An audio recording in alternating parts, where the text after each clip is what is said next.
시청자 여러분 안녕하십니까? K코인이 미래의 장세진입니다. 오늘 강성우 회장님 모셨습니다. 회장님 안녕하십니까? 안녕하세요. 최근 국내 가상자산 시장에 김남국 의원으로 인해서 굉장히 많은 일이 있었는데요. 오늘은 강 회장님 모시고 해외에서 일어나는 지금 이슈에 대해서 들어보도록 하고 그 영향이 국내에 어떤 파급을 미칠지 같이 들어보도록 하겠습니다. 회장님 그러면 오늘 어떤 주제로 말씀해 주실까요? 예, 세계 최대 가상자산 거래소 하면은 바이낸스잖아요. 네네 맞습니다. 바이낸스가 상당한 기간 동안 미국 당국으로부터 사법적 리스크가 제기가 되고 있었는데 지난 3월 달에 그 미국의 상품선물거래위원회로부터 기소가 된 데 이어서 지난 5일 날 미국 증권거래위원회로부터 자그마치 13가지 혐의로 법원에 기소가 됐습니다. 예. 그리고 또 바로 6일 날 그 미국 증권거래위원회는 법원에다가 자금 동결 신청까지 했고요. 이어서 또 바로 7일 날 미국 법원에서는 그 자오창펑 CEO에게 소환장을 발부를 했습니다.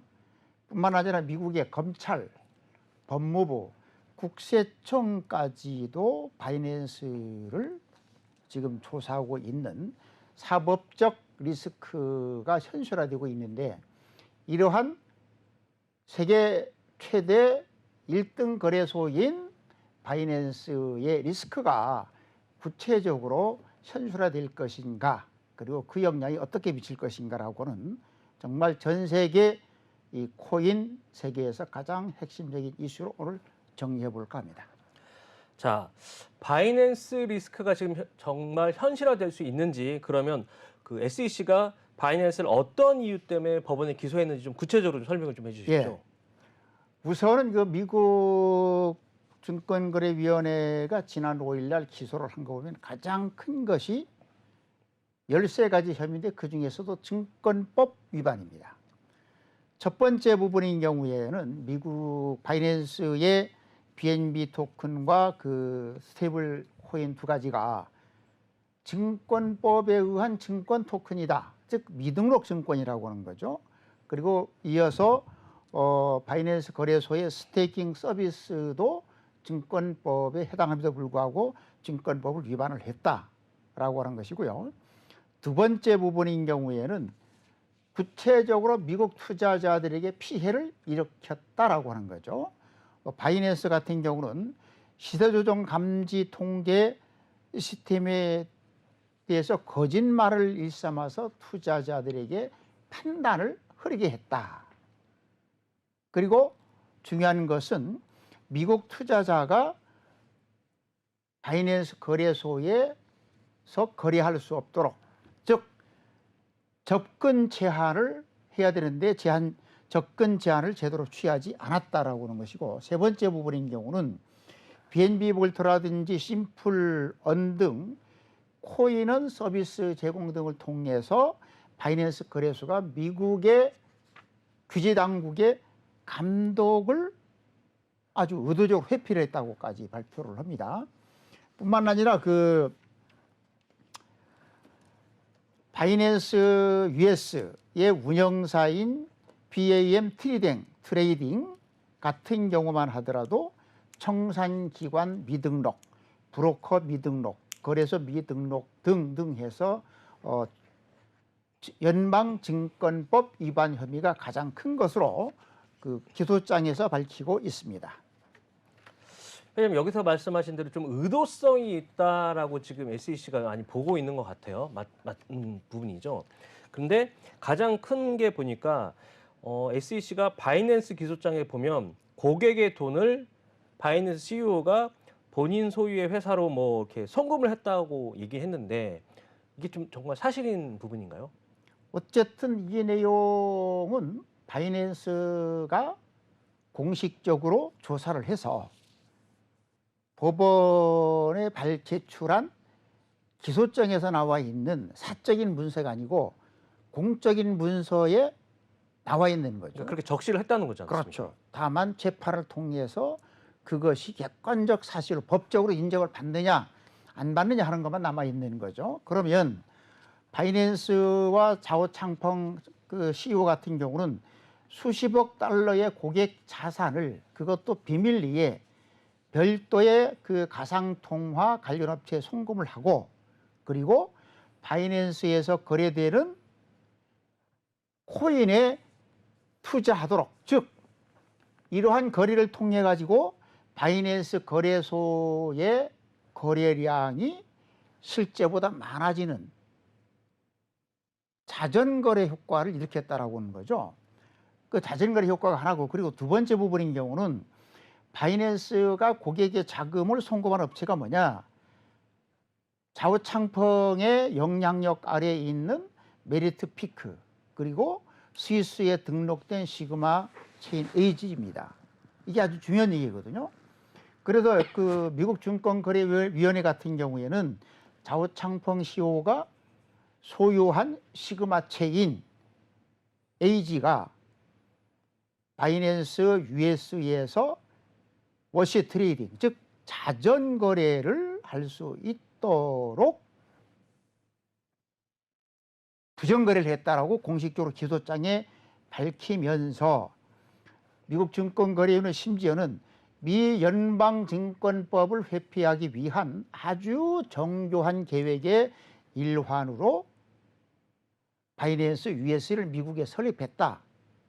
아주 정말 표현을 강도 높게 아주 의도적으로 교묘하게 이런 표현까지도 쓰고 있어서 그래서 결론적으로는 13가지라고 하는 상당히 많은 혐의로 법원에 기소가 되어 있습니다.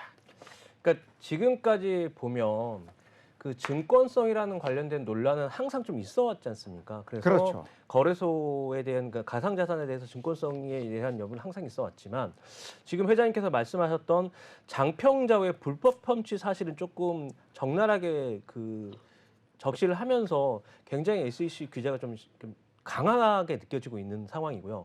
그러다 보니까 최근에 이거를 바이낸스 자금 동결까지 법원에 신청해가지고 뭐 정말 촘촘하게 지금 뭔가를 바이낸스를 압박한다는 분위기가 있는데 뭐 이건 또 어떻게 되는 상황입니까? 예를 들면은 그 우리나라 같은 경우도 다음 달 예, 7월 달에 되면 예.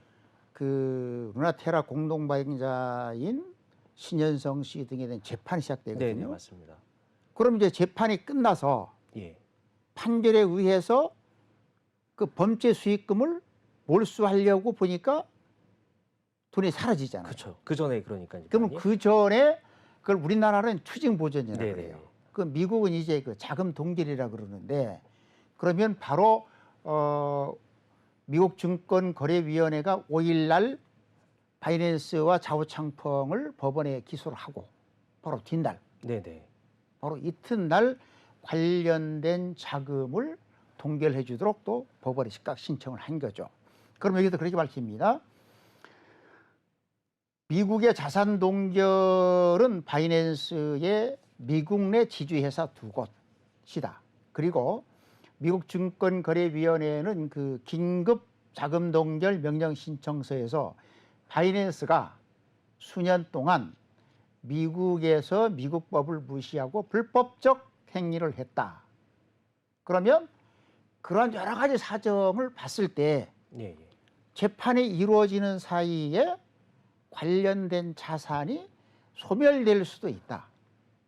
다시 말씀드리면 나중에 벌금이라든지 그렇죠. 몰수라든지 할 수 없는 상황에도 이를 수 있기 때문에 사전에 자산 동결을 해달라고 해서 법원에 신청을 했는데요. 그러면 미국 증권거래위원회는 자오창펑 그 바이낸스 CEO가 소유한 법인인 시그마 체인 그리고 메리트 피크가 바이낸스의 자금과 부적절하게 섞인 고객 돈의 수십억 달러의 통로 역할을 했다. 그렇게 하면서 심지어는 미국 그 증권거래위원회 같은 경우는 자산 즉 현금 동결과 함께 고객들의 돈인 법정화폐 그리고 코인의 미국 송환까지도 그 자금 동결 신청이 포함되어 있는 것으로 확인되고 있습니다. 야, 미국 성화안까지 긴급 명령을 시청한 것으로 아까 말씀하신 보인다면 굉장히 규제가 센 거고. 규제가라기보다도 미국 증권거래위원회가 보기는 네, 예. 바이낸스와 바이낸스의 CEO인 자오 창펑의 예, 예. 범죄 혐의가 네, 네. 첫째는 많다. 많다. 그리고 수년간 이어졌다. 의도적으로 네, 네. 이루어졌다고 보고 있기 때문에 이게 또 재판이 이루어지는 사이에 관련된 코인이나 현금도 처분해버릴 수 있다라고 판단을 하고 있는 거죠. 그러니까 천문학적인 금액이었을 텐데 참 그 미국 그 SEC와 또 법원에 일사천리로 뭔가 이렇게 딱딱딱 들어가는 게 마치 이제 뭔가를 이렇게 그러니까 뭐라고 표현해야 되냐면 그러니까 섣부른 것보다는 사전에 준비된 네, 네. 그리고 사전에 그 미국 증권거래위원회가 다시 말씀드리면 이제 검찰 역할을 하는 그렇죠. 거죠. 미국 증권거래위원회가 법원에가 상당한 공감대가 형성되겠다. 그러면 그 구체적 일정을 보면 네, 네. 5일날 미국 증권거래위원회가 법원에 13가지 혐의로 기소를 했죠. 그렇죠. 그다음 6일날 법원에다가 자금 동결 긴급명령 신청을 신청을 하죠. 하고요. 예, 예. 그리고 7일날 미국의 법원은 자오창펑에다가 소환장을 발부를 하죠. 그냥 하루도 쉬지 않고 그러니까요. 숨 돌릴 사이 없이 돌아가는 걸로 보면 이것은 제가 그 진짜 공모를 오래 한 그 느낌으로 봤을 때 바이낸스나 자오창펑에 대한 아까 말씀드린 것처럼 수년간 그것도 의도적으로 고의적으로 이런 부분을 상당히 인정하고 있는 공감대가 형성되어 있기 때문에 이렇게 단 하루도 쉬지 않고 착착착 진행되고 있는 것이 아닌가 그런 느낌이 옵니다. 그러니까 결국에는 압박 수위가 굉장히 높아지는 상황인 것 그렇죠. 같습니다. 그에 따라 또 그 SEC 게리 겐슬 위원장이 또 그 언급을 했다는데 그건 어떤 의미로 그러면 받아들여질까요? 우리가 그 미국 증권거래위원회가 법원에 기소한 기소장을 아까 말씀드렸는데 그러면 이제 미국 증권거래위원회 위원장인 게리 겐슬러 위원장의 속내를 읽어봐야죠. 그 게리 겐슬러 그 미국 증권거래위원장인 경우는 바이낸스와 바이낸스 그의 CEO인 자오 창펑에 대해서 13건의 혐의를 통해서 광범위한 사기, 이해 상충, 관련 자료를 공개 부족, 계산된 법 회피에 관여를 했다. 그리고 자오와 바이낸스는 플랫폼 운영 주체, 거래소를 말하는 거죠. 제휴시장 조성자의 조작거래죠. 그리고 심지어 투자자 자금과 암호화폐 자산이 어디서 누구와 함께 보관되었는지를 적극적으로 숨기면서 위험 통제와 부패한 거래량에 대한 투자를 했다. 그리고 그들은 바이낸스 플랫폼에 가치가 높은 미국 고객을 유치할 수 있도록 배후에서 가짜 통제를 발표함으로 인해서 미국 증권법을 회피하고자 했다라고까지 밝히면서 상당히 그 행간을 읽어보면 강도가 높다. 이런 내용들은 미국 증권거래위원회 그 홈페이지의 보도자료에서 확인할 수 있습니다. 자, 그러면 일단 그 미국 SEC에 그 대응하는 바이낸스가 쉬운 입장은 아닐 것 같은데요. 순수하게 그들의 미 SEC 입장을 바이낸스가 100% 수용을 하진 않았을 걸로 보이는데 뭐 그들의 지금 바이낸스 입장은 어떤 지금 상황인가요? 그건 당연히 그런 거 아닙니까? 네네. 첫 번째, 예, 예. 바이낸스는 미국 증권거래위원회 기소에 대해서 당연히 뭘 합니까? 혐의를 부인하고 있죠. 그래서 바이낸스는 자체 블로그에 성명을 내고 우리는 플랫폼을 강력하게 방어하겠다. 바이낸스는 미국 거래소가 아니기 때문에 증권거래위원회 조치는 제한적일 것이다. 그리고 바이낸스 US의 이용자 자산이 위험에 처했다고 하는 것은 완전히 잘못된 주장이다까지 밝히죠. 그리고 이어서 바이낸스는 또한 그동안 증권거래위원회 조사에 적극적으로 협조를 해왔다. 그럼에도 불구하고 일방적으로 증권거래위원회가 소송을 제기해서 증권거래위원회 조치에 실망을 했다고 표현을 하고 있습니다. 첫 번째는 혐의를 부인한다. 두 번째는 그동안 쌍방이 이러저렇게 의논을 많이 해왔는데 일방적으로 네. 13개의 혐의를 기소했다. 실망했다. 글쎄 이건 뭐 보기 나름이죠. 뭐 나름 억울하다는 입장 표현을 했다라고 저희가 판단하면 될 것 같습니다. 그렇죠. 예. 그래서 상표적이지 예. 않을까요? 좀 뭐 일반적인 뭐 그런 대응 논리. 저라도 그렇게 했겠죠. 네, 네.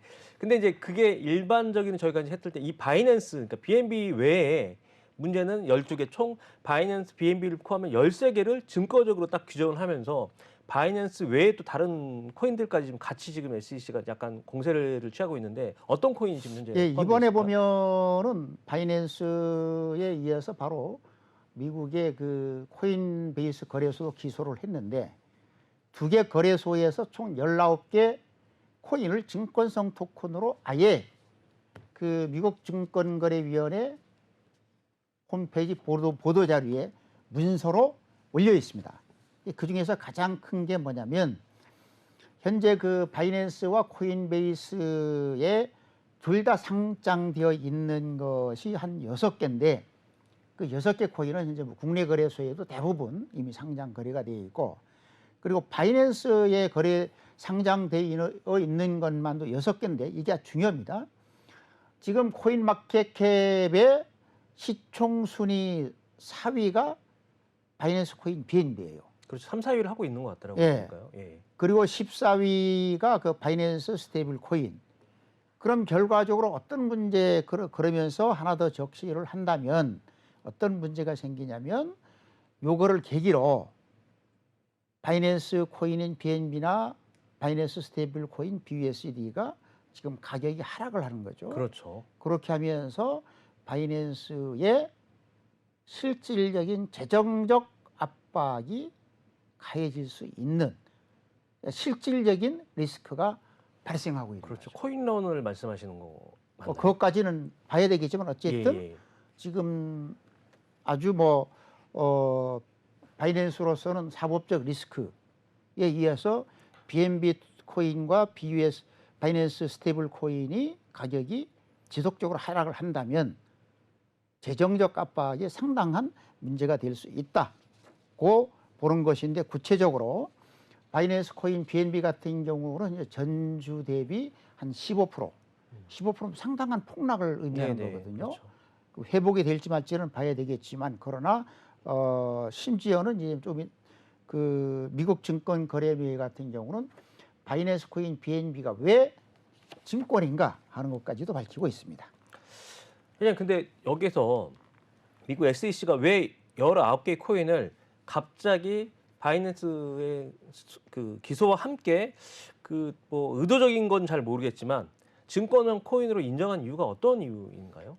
첫 번째 부분은 미국 증권거래위원회 같은 경우에는 여러 번 여러분들께 말씀드렸고 언론에도 나왔지만 탈중앙화가 되어 있는 것은 비트코인이다. 그렇죠. 나머지는 탈중앙화가 되어 있지 않기 때문에 사실상 증권에 해당한다라고 하는 것이 미국 증권거래위원회와 게레기런스 위원장의 네, 너무나 많은 네네. 공식 입장이죠. 예, 맞습니다. 그럼 이번에 그 바이낸스와 코인베이스를 기소를 하면서 즉 바이낸스 코인이라든지 그 코인베이스 코인을 직접적으로 구체적으로 지금까지는 구두로만 말을 해왔는데 이제는 공식적으로 어느 코인이 어떠한 이유로 증권에 해당된다라고는 그것을 문서로 밝히는 거죠. 그래서 이제 미국의 그 증권거래위원회에서의 그가 밝히는 그 바이낸스의 자체 발행 코인인 BNB와 그 바이낸스 스테이블 코인인 경우에 보면 왜 증권이냐 하는 거죠. 코인 공개 시점부터 바이낸스 자체 코인 BNB는 투자 계약 형태로 판매가 되고 있으므로 증권이다. 그리고 이미 6년 전 자오창펑 CEO가 BNB 출시를 알린 트위터 내용에 보면 바이낸스는 BNB 코인을 교환용 토큰으로 제공하고, 그리고 바이낸스 플랫폼이 성공이 되면 성공에 대한 투자로 마케팅하고 투자자를 유도를 하는 거죠. 즉 다시 말씀드리면 바이낸스 BNB 코인이 바이낸스 거래소에서 활용되면서 그만큼 바이낸스 거래가 많이 이루어지면 수수료로 쓰이고 있는 바이낸스 코인의 가치가 상승한다라고 하는 거죠.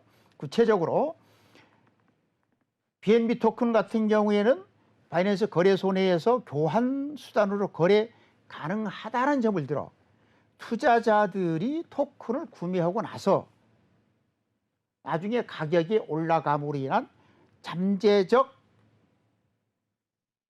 매매 차익이 있을 수 있다고 하는 것을 투자계약 증권으로 분류를 합니다. 구체적으로 미국 증권거래위원회 같은 경우는 투자자들이 거래소 성장에 따른 수요와 가격 상승이 있을 것으로 기대하고 있기 때문에 증권 투자계약 증권에 해당한다. 두 번째, 2019년부터 판매하고 있는 스테이블 코인 BUSD 같은 경우도 투자자들에게 바이낸스 생태계에서 수익을 볼 수 있다고 설명하고 있기 때문에 이것도 잠재적 매매 차익을 기대할 수 있기 때문에 투자계약 증권이라고 보고 있다. 즉 말씀드리면 이 토큰이 어떻게 쓰여지고 있으므로 생태계를 확장함으로 인해서 그 생태계 확장 플러스 해당 코인의 가격 상승, 매매 차익이라는 그렇죠. 잠재적 이 기대를 명확하게 미국 증권거래위원회 같은 경우는 투자계약 증권으로 보고, 그래서 증권성 토큰으로 규정을 하고 있습니다. 자, 회장님, 좀 정리를 해보면 SEC가 지금 크게 보니까 두 가지 내용으로 소송한 것 같아요. 13가지에 대해서 뭔가 SEC를 증권형으로서 이제 기만했다는 내용이 하나 있고, 그다음에 아까 말씀 두 번째는 경제적인 어떤 그 바이낸스의 BNB나 스테이블 코인이 폭락할 수 있게 증권으로 딱 규정을 하면서 아까 말씀 시총도 떨어지고 있는 상황이고 또 여기에 대한 방어 논리를 해야 되니 SEC 입장에서는 두 가지의 공격이 들어간 거고 바이낸스는 이걸 다 막아야 되는데 뭐 동일한 또 내용이긴 하지만 바이낸스 측에서는 또 그 19개의 코인에 대해서 또 나름대로 어떤 논리로 좀 대응을 할 것 같은데 또 동일한 논리인가요? 미국의 증권거래위원회에서의 그 바이낸스 코인이나 바이낸스 스테이블 코인을 증권으로 규정함으로 인해서 상당히 바이낸스 입장이 곤혹스럽죠. 네네. 예. 그래서 이거 바이낸스는 이런 입장을 밝힙니다. 미국 증권거래위원회가 바이낸스 코인과 바이낸스 스테이블 코인 등 19개를 증권으로 규정하고 있는 것은 그동안 증권거래위원회가 명확한 기준을 사전에 밝히지 않고 몇 년을 끌어오다가 어느 날 갑자기 뒤통수 치는 여러 가지 사례 중 하나다. 이건 사실 맞는 얘기예요. 왜 그러냐면은 미국의 그 증권거래위원회 같은 경우에는 이미 2013년도부터 코인에 대해서 증권법을 적용을 해왔음에도 불구하고 최근에 와서야 그렇죠. 어느 코인은 어떤 사유로 증권이야 네네, 맞습니다. 라고 제기하고 있는 거죠. 이건 상당히 맞는 얘기예요. 반면에 특정 토큰을 증권이라고 일방적으로 규정하는 것은 문제를 악화시킬 뿐이고, 특히 복잡하고 역동적인 신기술을 규제하려 하는 것이다. 또 하나 더 얘기합니다. 미국 증권거래위원회가 바이낸스를 기소하고 코인베이스를 기소하고 19개 토큰을 증권으로 규정하고 있는 것은 투자자 보호를 위해서 하는 것이 아니라 증권거래위원회가 관할권을 지키기 위해서 취하는 조치다 라고까지 혹평은 하고 있습니다. 하지만 정확하게 여기서 어느 토큰은 왜 증권이 아니다 라는 본질적인 의견은 제시하지 않고 있습니다. 시청자 여러분, 저희는 2부에서 다시 찾아뵙도록 하겠습니다.